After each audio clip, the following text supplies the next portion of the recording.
كشف مصدر مطلع لهسبريس أن بعض المؤسسات التعليمية الخصوصية قررت السماح للتلاميذ بمشاهدة مباريات المنتخب المغربي برسم نهائيات كأس العالم قطر 2022 داخلها.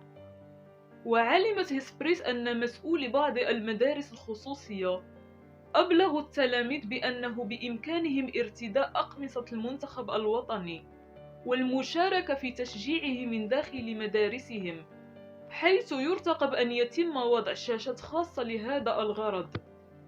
مقابل ذلك، أكد مصدر مطلع من وزارة التربية الوطنية والتعليم الأول والرياضة أن سماح بعض المدارس الخصوصية للتلاميذ بمشاهدة مباريات المنتخب المغربي داخلها يظل محض اجتهاد من طرفها، نافيا وجود أي قرار من طرف الوزارة بهذا الشأن، لكنه لم يستبعد أن يتم التعامل مع هذا الأمر بالمرونة اللازمة. ومن المرتقب أن يواجه المنتخب المغربي في أول مبارياته نظيره الكرواتي يوم الأربعاء المقبل على 11:11 صباحاً.